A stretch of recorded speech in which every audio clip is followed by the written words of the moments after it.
Hi. Well, it's another beautiful day, as usual. And today I have a few things I want to talk about. First thing is, I got some questions. And one of those questions was about karma and reincarnation. So, what is karma and what does it have to do with reincarnation? Well, karma is a word. And what it means is what you have to do in this life. And that includes the suffering and everything else that you have to do in this life. Okay? And so when I say karma, or as I talk about the karmic wheel, life is cyclical. Okay? Your mind is cyclical. The same thoughts keep running through it. That's why it's called the wheel of karma. And being on the wheel of karma is being fully in suffering. That's the whole thing. And another question I got was, this doesn't make sense to me. And that's okay. All these teachings that I'm giving are not necessarily going to be right for your path, okay? If you go back in time to, I guess, 2 or 3 years ago when I started these videos, I started very simply and with the basics and worked my way up to more complex matters, okay? So if this doesn't make sense to you, then you should go back into the videos of the past that I've made and watch them in order, and that will help you get to the point where this will make sense to you. Okay, great. So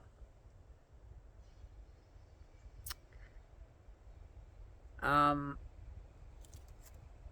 other thing today I want to talk about is feelings. I'm not talking about emotions, I'm talking about how you feel during any given experience. Okay? And the way this works is that the feeling is the first thing. Okay? Now, in Buddhism, they call it the feeling tone. You can call it whatever you want, but it's the first thing. Like, for instance, when you wake up in the morning, okay, you have a feeling. And that causes you to want. Okay? That's what it does. And let's say you want water or a cup of coffee or whatever it is that you want, that comes out of that first feeling. Okay? And so that is how the wanting begins, okay, and continues throughout time, okay? So in order to stop the wanting, we need to sort of understand what the feeling is, why we're getting the feeling, okay?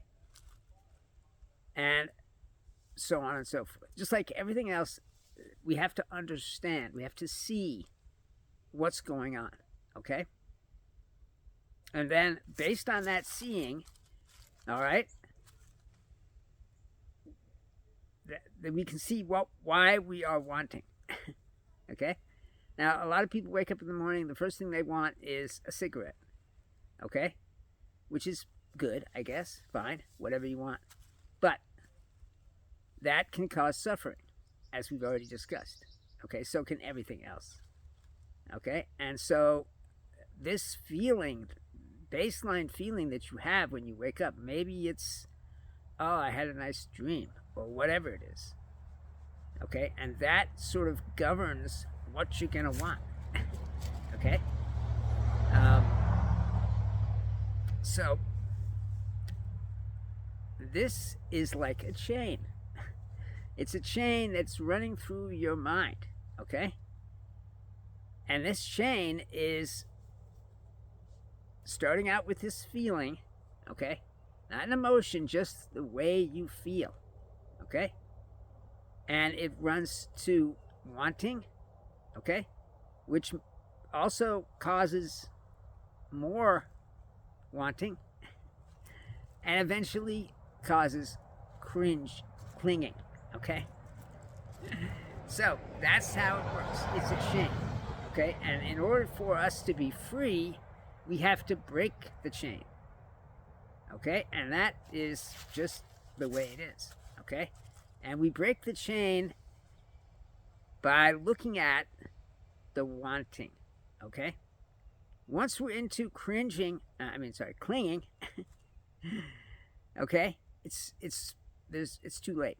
We're already clinging onto something, and it's too late to break the chain. We have to do it before then. Okay? And it starts with that feeling that you have, which is totally good and everything to have that feeling, and it moves into the wanting. Okay? And so by looking at our feeling, okay, that we have every day, okay, during different circumstances, different situations, different feelings come up, okay? Whether it's, oh, I hate this, or oh, I love this, or whatever it is, it's the beginning of wanting, okay? And what humans do, or what we're like, is that if we hit something uncomfortable, we want to make it comfortable. If we hit something painful, we want to make it non-painful. If we come across something that's emotionally damaging, okay, we want to make it non-damaging. Okay, that's just the way it is. That's how the human being works. Now, and what we do is we grab, or push away the attraction and aversion syndrome. Okay? And this syndrome is very difficult to understand, okay, unless we look first at this feeling. Okay? I'm not talking about an emotion, but just a feeling of what you're seeing in front of you. Okay? These feelings are not full emotions. They are just the sort of beginning of where we're at. A baseline. Okay? So, how do we break this chain? Well, by looking at the wanting. Okay? And this wanting is pretty easy to look at once we're in the now.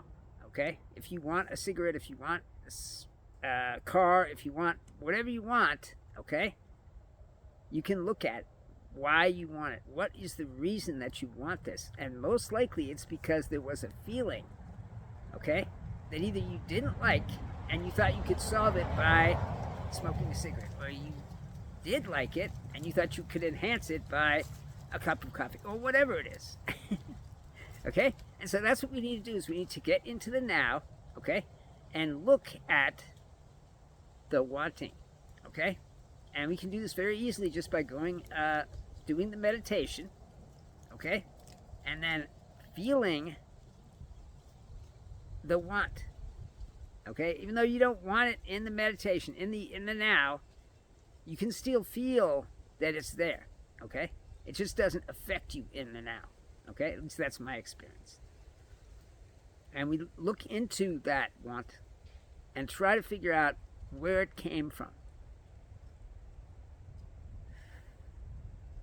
I know this is hard. I know it's not easy to get into the now and to look at ourselves and what we're doing, but it's part of what we have to do in order to wake up.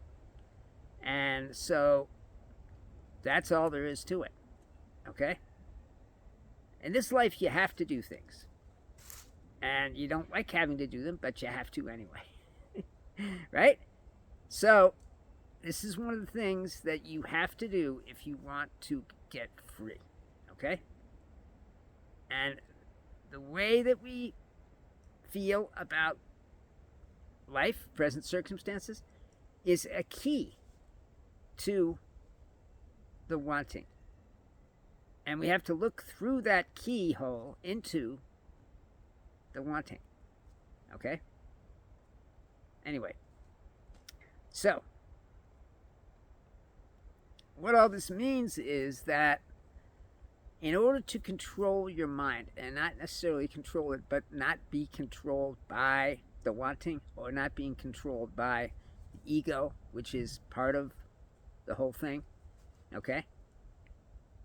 We have to, first of all, be able to see, okay, what is going on with us. I know that's hard, okay, to do that, but it must be done. And we do that by going into the now. If you're having trouble going into the now, leave me a comment and I'll give you more stuff about that, okay? Anyway, so the thing is, our minds are very chaotic, okay? And that's just the way they are, okay? And that's because of the nature of how we were raised, the nature of how we experienced life, okay?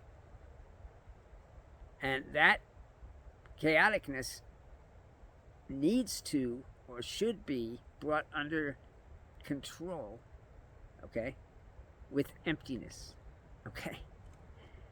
By getting empty, the chaos stops, okay?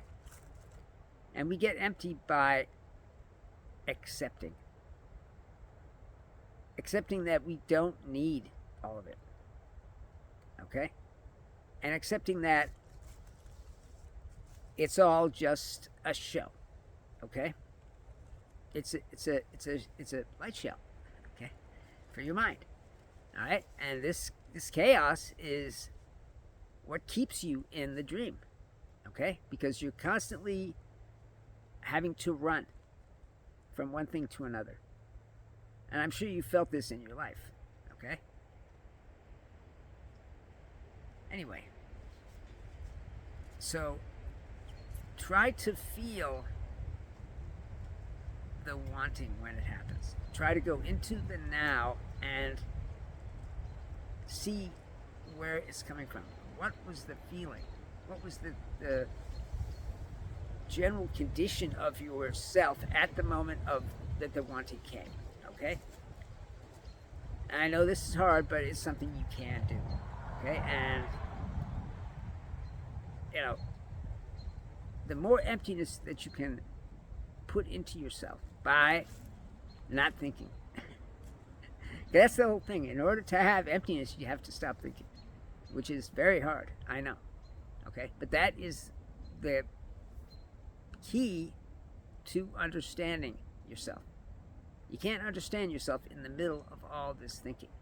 You can only understand yourself in emptiness, which going into the now is a way to get there without necessarily stopping the thinking permanently. Okay? And so that's the whole thing. I'm not necessarily, the best person to explain all this to you, perhaps. Maybe there's other people that have said it clearer. I'm just saying what I think, and that is just, how it is, okay?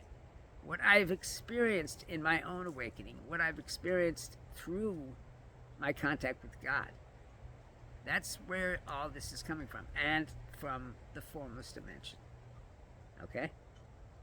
So that means I felt something, and I like wanting, and I looked into myself via the now, okay? And I saw, and I'm now, sort of giving you that information, okay? And all these different things that we feel, like fear, loneliness, sadness, so on and so forth, are all caught up in the dream, okay? And feeling things we don't want to feel, feeling bad feelings, is something we have to try and accept. You're going to feel bad feelings, okay? If you try to fight against the feelings that you're feeling, then you're just going to cause suffering. Okay, so what we want to try and do is accept the feelings as they come and then look at them. That's it. Okay? And that means trying to understand where these feelings are coming from. Okay? And they're coming from the base feeling that you live under. Okay? I know that sounds weird, but the fact is that all these feelings come in, okay? But underneath all that is the base feeling, okay? Is the feeling of life, okay? And that is what leads you to understand the chaos in your mind, which includes the wanting, the aversion, and a lot of other things, okay? So this feeling, okay, whether it's a good or bad, not necessarily an emotion, just a way that we see the world, the way that we react to the world, okay, is an important part of understanding why you are the way you are, okay?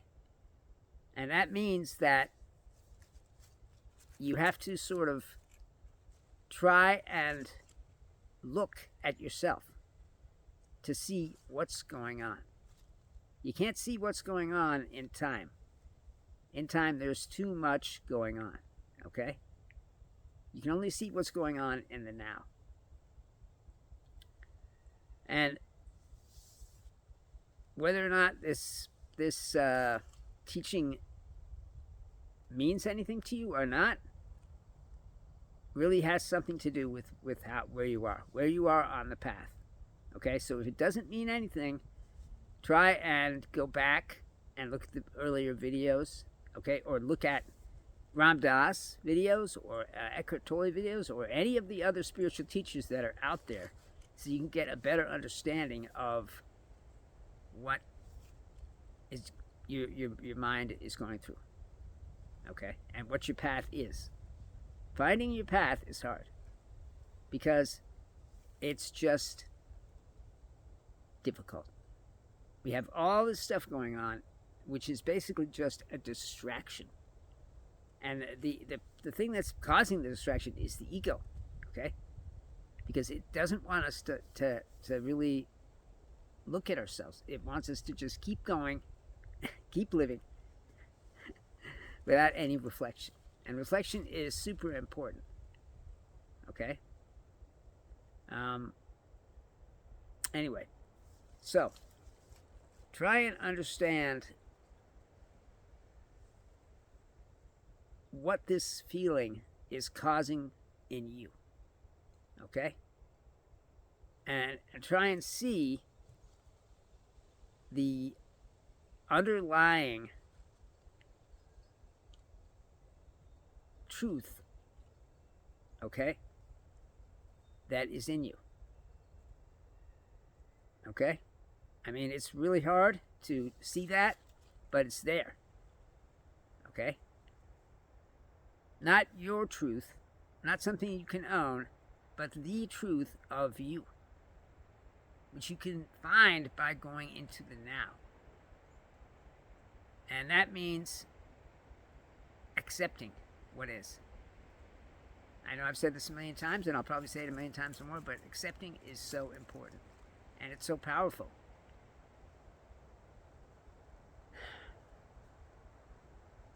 So,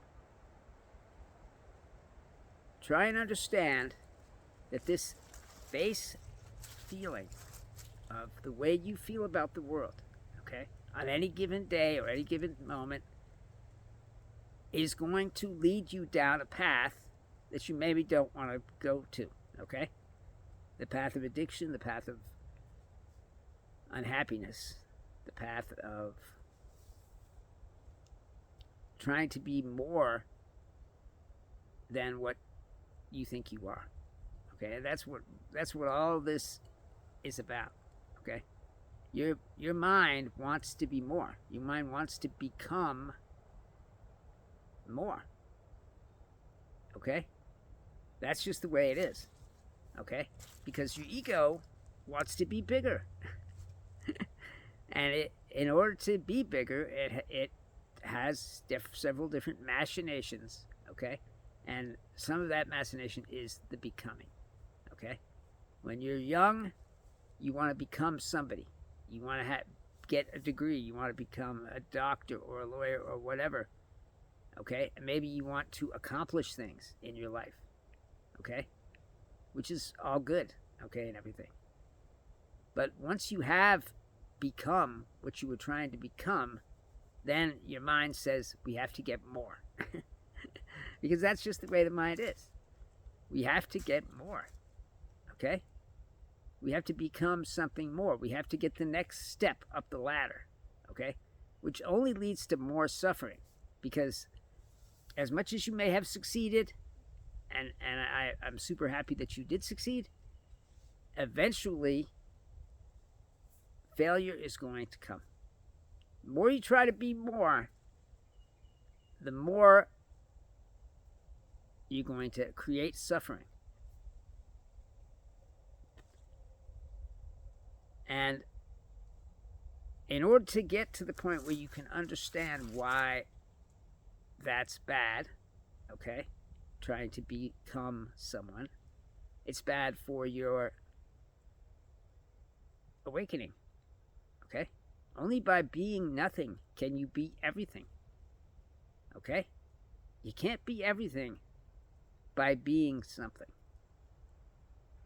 And what you're going to be, or what you want to be, is empty. Empty of mind, okay? And that is done by going into the now and looking at who you are. And exactly, we try and pare down all this stuff that's not us, that has over the years been added to us to make our ego feel better about itself, okay? And that stuff has to be stripped away, okay? And that can include all sorts of emotions, all sorts of behaviors that you do in order to feel good about you, okay? Which there's nothing wrong with that. I'm not saying there's anything wrong with that, but it has to be stripped away. You have to be empty in order to be awakened, okay? And that's all there is to it, okay? And right now, most likely you're full, okay? And that fullness is only creating more suffering. So we want to try and empty. And the way to empty is to look at the first moments of your day, look at the first moments of a new situation, and feel what is going on with you. Try to understand the feeling. Not the emotion, but the feeling of the moment, okay? And see where that leads you into the wanting, okay? And that's the beginning of the chain that runs through your mind that is basically binding you up into you, okay? And as wonderful as you are, okay, you need to accept that it's not who you are, okay? You are a soul. You are consciousness, okay? That is way more important than whether or not you have a good car, or whether or not you have a house, or anything else that might happen in your life. Because being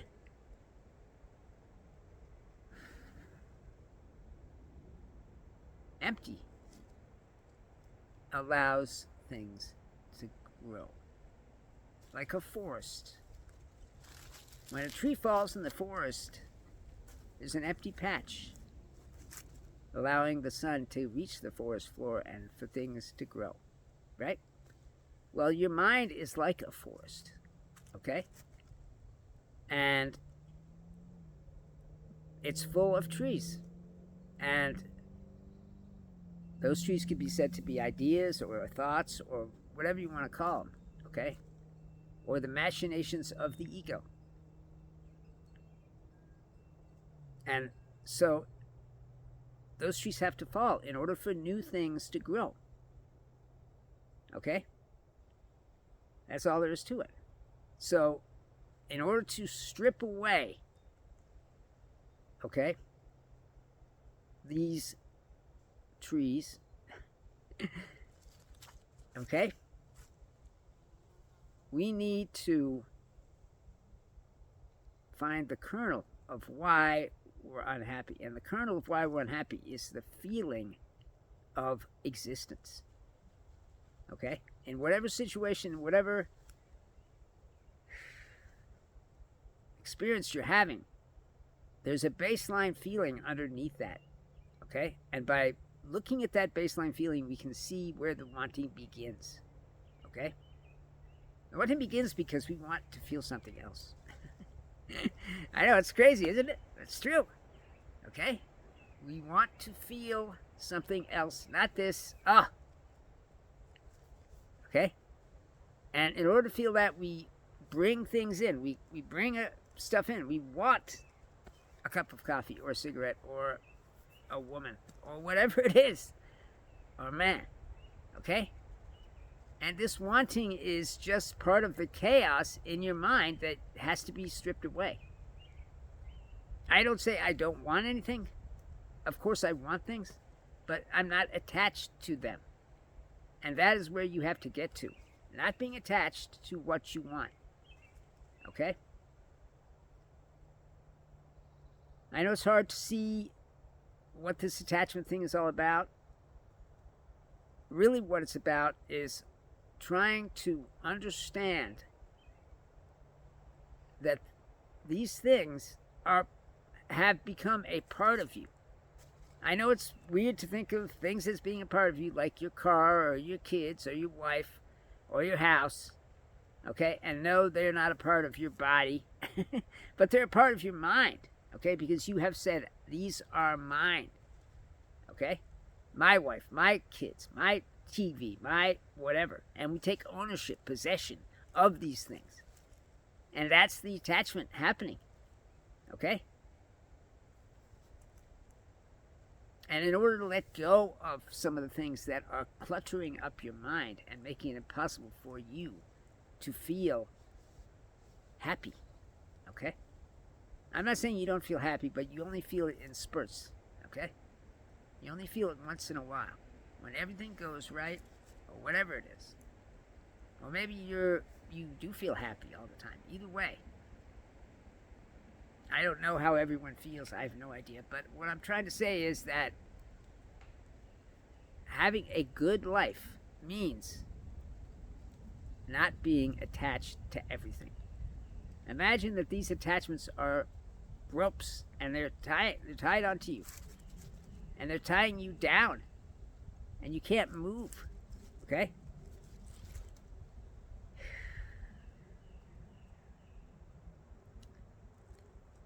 Or you could look at them as iron bars, okay, that are part of you now, and you can't, they're too heavy, you're weighed down. However you look at these things, the important thing is to find out why. Why are you attached to these various things? And the way to find out why you're attached to various things is to find out why you wanted them. And to find out why you wanted them, you have to look at this feeling of existence. Okay? And in the now. Okay? Everything that's happened to you is in your memory. Even how you felt on any given day at any given time, it's in there. Okay? And when you go into the now and you look at the past, at the memories, okay, you can feel what you were feeling on any given memory, okay? And try to understand that's why the chain was set in motion, the chain that governs your life, the chain that is constantly running, okay? And it's possible to break the chain. Now, if you want to know more about all this, there are lots of resources, okay? I'm probably not explaining it as good as I could because I'm only human and so on and so forth, okay? But there are books and videos that describe this process better than I can, okay? And plus, I'm old, so my words aren't always where I want them to be. Anyway, I love you all because you're me, because we are all one, and that one is God. I know that sounds like something that doesn't really make sense, but that is the way it is. That is the reality. We may believe that God lives in heaven or has some type of place that he lives in, but he doesn't, because God is in the formless dimension. That means there's no form. Which means we cannot conceive of it because we are in the form universe. Everything is a form here. The trees, the grass, us. So it's hard to picture or understand what God is, but he is everything. This universe is part of God. And so I am this universe. And so are you. All right, well, it's been lovely to talk to you. Try and get into the now if you can. And have a great day and a great life.